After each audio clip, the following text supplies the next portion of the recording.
السلام عليكم ورحمة الله وبركاته. أهلا بكم في فيديو جديد من فيديوهات أعرف عربيتك مع وائل منياوي. عربيتك بتنتش، عربيتك بتتفتف، عمالة بتقطع. في الفيديو ده لو كملته للآخر هتوفر لك على الأقل 5-6000 جنيه في صيانة العربية في تصليحها. هنعرف إيه أسباب التنتيشة والتقطيعة، هنشوف قطع الغيار المطلوبة إيه بالظبط، إزاي نختبرها، إزاي نعرف إيه الأعطال وإيه السبب بتاعها. كملوا الفيديو، صدقني كل دقيقة في الفيديو ده مهمة جدا وهتستفيد منها وهتوفر لك فلوس.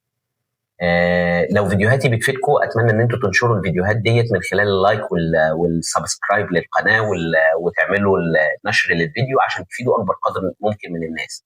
خليكم معانا، يلا بينا. جاهز تتأكد من أول مسمار فيها؟ أروح عربيتك مع وائل المنياوي، من رقم الشاسي لحد لون الهواء. أروح عربيتك مع وائل المنياوي. رجعنا لكم تاني. النهارده احنا زي ما قبل كده اتكلمنا، احنا عربيه بنقول العربيه بتنتش وبتتفتف والكلام ده كله. النهارده العربيه عشان تشتغل، احنا قلنا الكلام ده قبل كده في كذا فيديو او في فيديوهات قبل كده سابقه. العربيه لازم عشان تشتغل او تدور العربيه او تمشي العربيه محتاجين حريق. الحريق ده زي اي حريق في الدنيا محتاج 3 حاجات: محتاج بنزين، محتاج شراره، محتاج هواء. عشان يتم الحريق بنزين يبقى موجود، دي الماده المقابله للاشتعال، يحصل فيها شراره تشتعل، هواء عشان يبقى فيه اكسجين يساعد على عمليه الاشتعال. فاحنا منظومه الحريق بعد ما بيحصل الحريق ده تبدا الطاقه الحراريه دي تتحول لطاقه حركيه، العربيه تمشي. ادي الموضوع بمنتهى البساطه ومنتهى السهوله. طيب احنا محتاج دلوقتي العربيه مش ماشيه صح، يعني معناها ان في مشكله عندنا في الحريق بتاع العربيه. يبقى احنا لازم الاول عشان نصلح منظومه الحريق دي، اول حاجه هنعملها نعمل الواجب اللي علينا. ايه الواجب اللي علينا؟ السيرفيس بتاعنا. نمسك بند بند في الثلاث بنود اللي احنا قلناهم في السيرفيس. واحد، احنا قلنا البنزين. طيب احنا ايه سيرفيس البنزين؟ فلتر بنزين. محتاجين ان احنا نغير فلتر بنزين. ده بيبقى شكل فلتر البنزين، بنغيره بمنتهى البساطه ومنتهى السهوله. سواء كانت العربيه فيها مشكله او ما فيهاش مشكله، الحاجات دي ضروريه ولازم تتعمل. اللي هي السيرفيس بتاعنا ده واجب علينا. ده بنزين، ده فلتر البنزين، هنغير فلتر البنزين. تاني حاجه هنخش عليها فلتر الهواء. طبعا في اشكال كتيره من فلتر البنزين، انا بدي سيمبلز بس كده للكلام. فلتر الهواء هنغير فلتر الهواء بتاعنا، تمام. هنخش على البوجيهات بتاعتنا هنغيرها. في اشكال كتيره للبوجيهات، ده طبعا شكل البوجيه بشكل عام، ده البوجيه بتاعنا بشكل عام. البوجيهات بتاعتنا في 3 انواع من البوجيهات، سواء كان البوجيه سن كربون او نيكل، ده بيتغير كل 20000 كيلو. سن بلاتينيوم بيتغير كل 60000 كيلو. سن إيريديوم بيتغير كل 80000 كيلو. دي غالبا كده الانواع الدارجه اللي موجوده في السوق المصري، تمام. اما نيجي نبص على السن الكربون، ده شكل البوجيه اللي هو سن كربون. هنبص عليه هنلاقي السن الكهرباء الاساسي ده بيبقى كربون.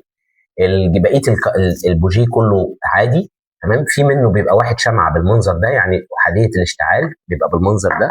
ممكن نلاقي البوجيه بتاعنا بيبقى 3 شمعه في بعض العربيات، وخصوصا العربيات الاسبرانزات والشيري والكلام ده كله بتبقى 3 شمعه. وبرده في بعض العربيات الالماني والسكودا والكلام ده بيبقى 3 شمعه. ها، كل دي سنون كربون عاديه اللي هي بتمشي 20000 كيلو. وعندنا البوجيه البلاتينيوم او الإيريديوم، الاثنين سواء البلاتينيوم او إيريديوم كلهم بيبقوا شكل واحد ومنظر واحد، اللي هو السن بتاعهم بيسموه سن ابره. لو حضرتك دققنا في النظر، ما اعرفش باينه في الفيديو ولا لا، هنلاقيه سن رفيع او سن ابره. ده بيبقى السن بدل الكربون او النيكل اللي هو سن الكهرباء، ده بيبقى سن نحاس مطلي واخد طبقه بلاتينيوم او واخد طبقه إيريديوم للحمايه. وبالتالي البلاتينيوم عقبال ما الطبقه دي بتتشال بياخد 60000 كيلو. الإيريديوم عقبال ما الطبقه دي بتتشال بياخد له الإيريديوم سوري البلاتينيوم بياخد 60000 كيلو، الإيريديوم بياخد 80000 كيلو. عشان كده هي دي اللي بيفرق في العمر الافتراضي من بوجيه لبوجيه. يبقى احنا كده لازم نعمل الاول زي ما قلنا السيرفيس بتاعنا. اول حاجه البنزين، فلتر البنزين. تاني حاجه الهواء، بنغير فلتر الهواء وبننظف البوابه، عشان برضو الفلتر الهواء ما بيتغير، اما بنغيره بنخلي العربيه تعرف تتنفس. اما بننظف البوابه بننظم كميه الهواء اللي داخله للبوابه. فده مهم وده مهم، ده تبع السيرفيس وده تبع السيرفيس. هنغير بوجهاتنا كده، احنا عملنا سيرفيسنا بنسبه كبيره جدا جدا جدا. هتلاقي العربيه ظبطت معاك، لان غالبا دايما بتبقى مشكله العربيه في ان احنا متاخرين في ميعاد الصيانه بتاعنا وحتى الصيانه بتاعتنا. ما عملنا الكلام ده كله وبرضه العربيه زي ما هي ومفيش يعني ما اتحلتش المشكله، هنبدا نخش للمرحله الثانيه. المرحله الثانيه اللي هي مرحله الاعطال، يبقى معناها ان احنا عندنا مشكله.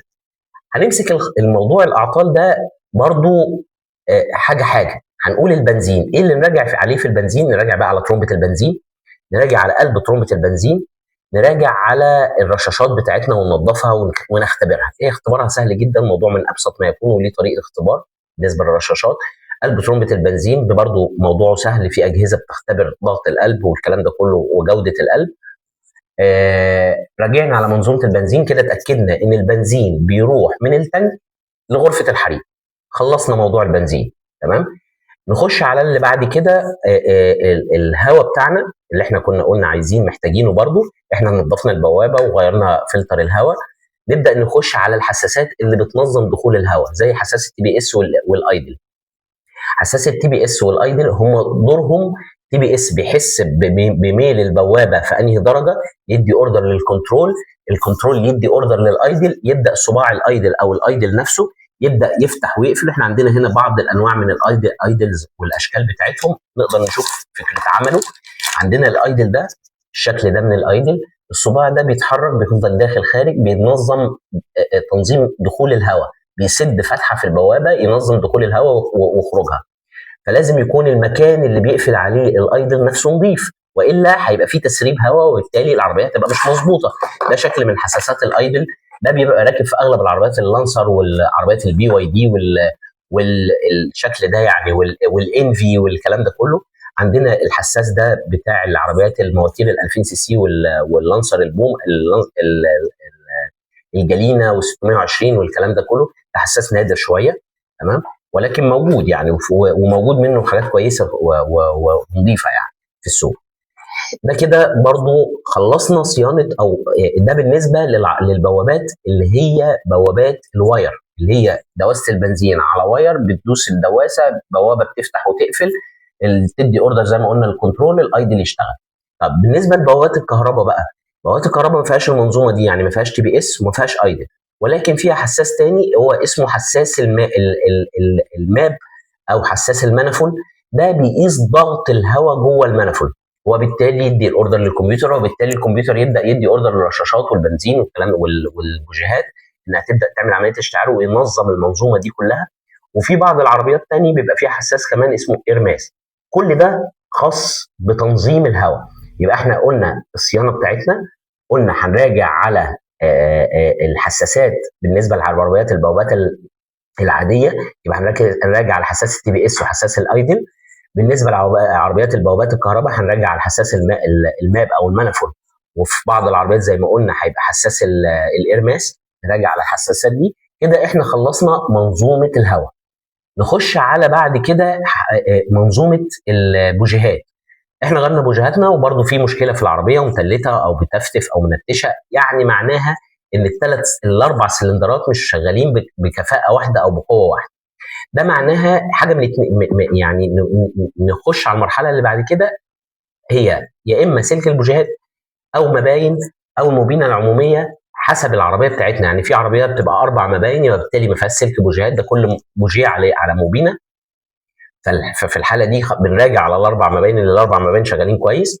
في بعض العربيات بيبقى 2 موبينه و2 سلك، بنراجع على سلك الموبينه وتراجع على السلك بتاع البوجيهات، ونراجع على المباين وصوابع المباين.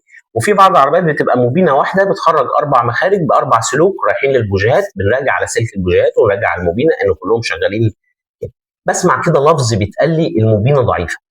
الموبينه ما ينفعش تبقى ضعيفه، الموبينه قطعه، ده ملف زي الترانس بتاع الموبايل، ملف يا مقطوع ومحروق ومقطوع ومش شغال، يا شغال. مفيش حاجه اسمها موبينه ضعيفه وموبينه قويه، الموبينه يا شغاله يا مش شغاله، عشان دي معلومه مغلوطه. قد تكون لو اتقال لك موبينه ضعيفه، لا، انت راجع على صوابع الموبينه وراجع على سلك الموبينه، ده كده معناه ان في تسريب كهرباء. ولكن مفيش حاجه اسمها ملف ضعف. هو في حاجه اسمها ان ترانس الشاحن بتاع الموبايل كان بيشحن وبيطلع في الاول 5 فولت وبعد 2 3 بقى يطلع 3 فولت. مفيش الكلام ده، هيتحرق، اتحرق باظ هنرميه نجيب غيره. لكن حته ان احنا ضعفت دي مش وارده والكلام ده. عندنا بقى بعد كده، بعد ما خلصنا المنظومه دي وراجعنا المنظومه دي، عندنا بعض الاعطال الخفيه الخبيثه. تمام. دي نكتشفها ازاي؟ واحد، ندخل العربيه على الكمبيوتر ونشوف الكمبيوتر قال لنا ايه. وارد الكمبيوتر يكون بيسهل لنا الموضوع وبيقول لنا ده في الحساس الفلاني بايظ، حساس كرنك، حساس كامه، في مشكله في علبه البيئه، في فاحنا محتاجين نراجع الكمبيوتر، نراجع على علبه البيئه ما تكونش مكتومه، سواء الكمبيوتر قال لنا العلبه مكتومه او مش مكتومه، احنا نراجع عليها. تمام. نراجع على حساس البي سي في، واحنا قبل كده عملنا فيديو كامل على حساس البي سي في ودوره واهميته. نراجع على ده حساس ضغط الزيت بمعنى اصح، تبخير الزيت، سوري، حساس تبخير الزيت. هنراجع على حساس الفي في تي. تمام، ده حساس ضغط الزيت. كل الحساسات دي ليها دور في التنتيشه والتقطيع بتاعت العربيه.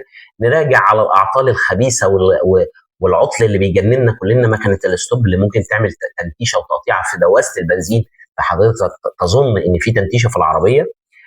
نراجع على اخيرا في عطل خبيث كده وصعب شويه يجي على ذهن حد، الا وهي مسامير الكليبر. ممكن تكون مسامير الكليبر بتاعه الفرامل ما بتردش كويس، ستيل الفرامل محمل على الطنابير، عامل تقل على في العربيه كان حد شاددها لورا، فبالتالي ده بيبقى مؤثر على السحب، بيضايق سحب العربيه، بيخنق العربيه، بيتقل العربيه كانك محمل فيها اوزان بمعنى اصح. يبقى احنا بنتكلم في توفير بنزين، وبنتكلم في تنتيشه وتقطيع وكلام.